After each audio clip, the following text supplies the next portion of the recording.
I'm here with Dave Kuntz at National Karate Academy of Martial Arts. Dave is a local bonsai artist here in Colorado Springs and has agreed to an interview today. Dave, would you like to introduce yourself? Hi, I'm Dave Kuntz, local karate bonsai artist here in Colorado Springs. Yeah, just here, and I love working with trees. Awesome.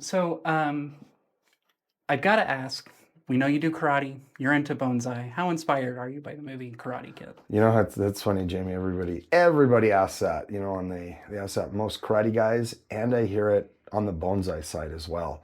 And I tell people I got the double whammy. I'm a professional martial artist, and I'm about to be a professional bonsai artist as well. So I'm the real Mr. Miyagi, right? So yeah, it was very influential. I remember as a little kid breathing and trying to chop my grandma's floor in half, and then very next day, you know, playing with trees and things like that to be like Mr. Miyagi. So yeah, very very influential movie. It's funny too. I think that movie, if you think about it, is probably one of the most influential movies in history. Why do you say that? Think of how many people do bonsai or martial arts just because of that movie. Okay, yeah. How long? How long has it been relevant? I mean, Is the they answer made a 40 whole, years? yeah, 40 years in the 80s, and they made a whole TV series about it now too, right? So multiple generations. Yeah. So, yeah. Well, kudos for chasing your dreams. Right. Yeah, thank you. So you said that you were working on becoming a professional bonsai artist. What does that mean to you? What are your next steps look like? Oh boy, it's not a term that should be taken lightly. I think a lot of people think in their heads that they're professional martial artists or professional bonsai artists, and really it's just a lot of hard work, and doing it every single day is what makes you a professional. Working with trees every day, selling trees, going to shows. So being a professional, taking the steps, I would say it's a lot of studying. To be a professional martial artist, it took me a decade of hard training just to be good, right? Not even great. That was 20 years, right? So the steps to be a bonsai artist, I feel are just as difficult. You hear a lot of people going to Japan, and a lot of people study with a master. Something that I'm working with, I'm working with Todd Schleifer, trying to make my education better. I tell anybody who wants to be a professional, that's the first step, is don't think that you can learn off of YouTube or anything like that. I mean, that's just life doesn't work that way. You need to find the best master that's in your area, and you need to work with them to enhance your skills, and not just on a weekend, but throughout the entire year, and as much as you can. If you want to be taken seriously, you have to show the credibility and the work ethic, I think, to be a professional. I understand that you have been working to expand the Rocky Mountain Bonsai Society to have its own satellite offshoot here in the Springs. Yeah. What does that work look like to you? Oh, that work is, it's a lot harder than people think it is. Creating a network or a community. If you've never done it before, it's a lot easier said than done. I've created a lot of karate communities. Creating a bonsai community here in the Springs, we're reaching out to the garden centers, the Japanese Pacific Bonsai Society. I'm trying to just get out there as much as I can to do demonstrations, being in the public eye as much as you possibly can, to let people know that there is a way to learn bonsai, an education, place to buy trees. I just don't think people understand that there are places to go. They look on YouTube and they just see people playing with trees, but then they look here in Colorado Springs and all we have is the Denver Club. So people are starting to reach out to me, and I'm trying to get them into the Denver Club.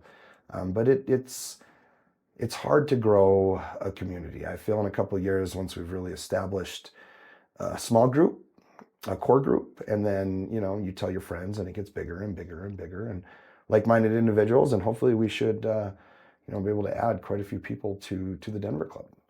Could you tell me about a book that really inspired your life? A book that inspired my life. What's funny is I'm an athlete, not a mathlete. So Fair. I don't read much. I listen to more things than I do read. Well, what's a Boy. good thing you've listened to? So honestly, bonsai podcasts.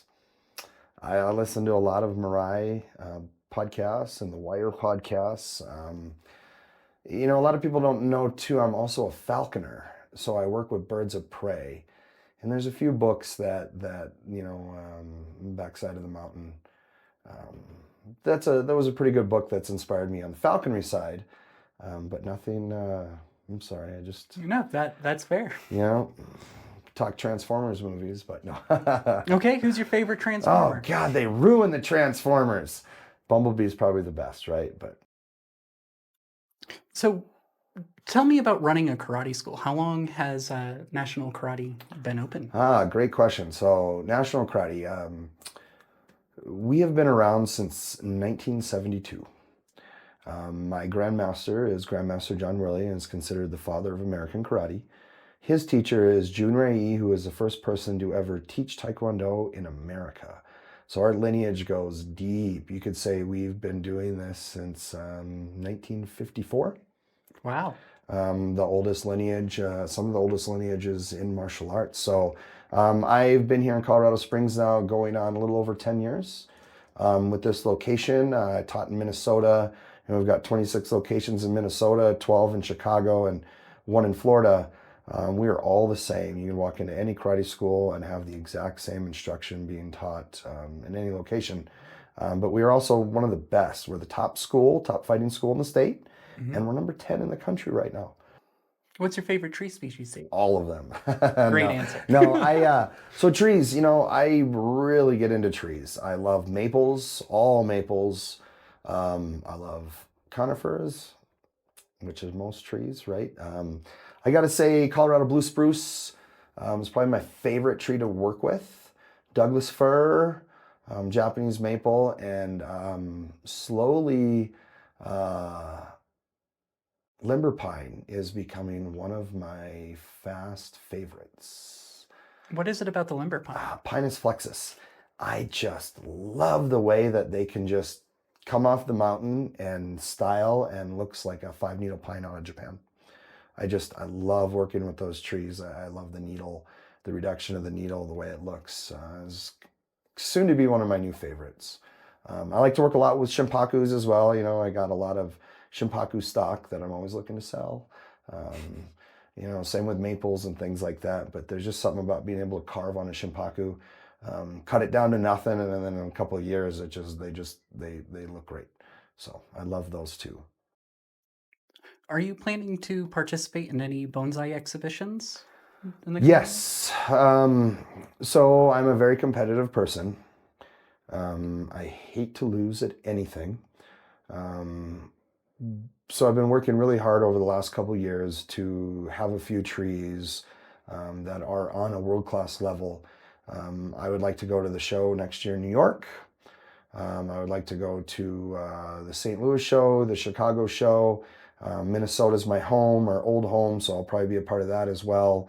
And then California, not this year, but in 2026. So I'm starting to line up some trees right now that I've been working on specifically for those shows. I tell everybody, if you're going to be a professional, you got to build credibility. If you don't win nothing, the proof's in the pudding. You got to have good trees if people want to study with you, right? You can't say, hey, I'm a bonsai professional and just have horseshit trees. So I'm taking a couple years to really make sure I'm planning things out for some exhibitions. I also want to be a vendor. Going through is one of the things I plan on doing is being a vendor here in 2026. 2025 is just kind of establishing connections and studying and collecting material. Being a Yamadori collector, I find some really great stuff. As you'll see in the photos you took, right, of the film and things like that. But yeah, I know where a lot more trees are, and I'll just keep building my collection. You had mentioned earlier that you're considering refocusing to be more of a karate coach and a bonsai professional. What does being a karate coach mean to you? How's that different from running a school? Well, running a school is very difficult. There's a lot of office work. Teaching karate is probably one of the funnest things ever. But then there's running a small business. And anybody who's run a small business just knows how difficult things are. And I'm at the point now where my kids are young enough to where I'm missing a lot of time with them. They're into their sports and understanding that I only have a few years. Stepping away from the karate school is something that I just want to do to be more with my family, be more with my trees. You know, I tell people I want to be one of the best artists in the world. To do so, you can't have your eggs in two different baskets. Yeah. And if I really truly want to be great at bonsai, I have to step away from karate, which I already was great. And now I'm kind of old and I hit that athletic peak, I should say, brick wall. Bonsai is another way for me to compete on a high level that satisfies my urge of competition. It's really hard to explain, but if you've ever been a professional athlete or competed at a very high level, you know that's what drives us every day. So being a karate coach, I still get to coach the top fighters in the world, which a lot of them are my own students. And then I also get to be at home because I'm not at the karate school at night, every single night. I get to be home with my kids and I get to go to their practices and I get to work with them. And I can spend the afternoons working on trees and really and just focusing on my own accountability of my work, right? To take myself to that next level. So, you know, I tried to do both. In the last couple of years, I just realized my trees were just not, I wasn't gaining as an artist. Yeah. And then when I stepped back from karate a lot, I've noticed, you know, and you know, studying with Todd has been a huge bonus as well. But I've noticed my art has gotten a lot better. Not just taking care of the trees, but the art, because now I have the extra 3 hours to just sit there and look at it. Right. Versus I got to go do paperwork, or I got to go send in, you know, taxes, or I got to do something business related. And I'm sure I'll have that same, you know, stuff with trees. But you know, I tell people when you run a karate school, you're not just a karate instructor. You're a counselor, you're a friend. You're all these other things that require so much extra time that you have to give to people. Where, you know, I give the time to my trees. It just seems to be more rewarding. Most of us watching know that bonsai can be a real test of endurance, and that commitment can be a bit of a barrier to sticking with it long term. How does the mental endurance of bonsai compare and contrast with Yeah. karate? I smile right away. You know, because I've told a handful of people that I will be, you know, leaving karate or transitioning into bonsai. And everybody goes, "Oh, do you know how hard bonsai is?" And I look at them and I go, "You know how hard karate is?" I go, "You know, I was a professional karate fighter. I've had 16 broken bones. One of them popped out of my skin.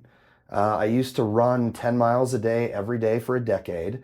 Then I would go fight some of the toughest fighters in the world. Then I'd push my body in the gym.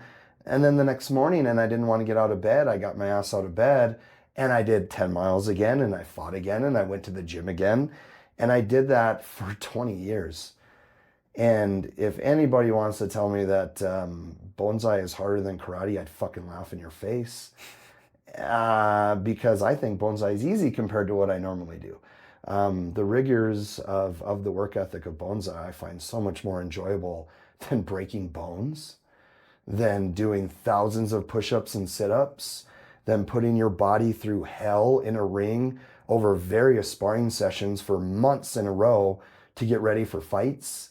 Yeah, I think, you know, the work ethic of bonsai for me will be a walk in the park.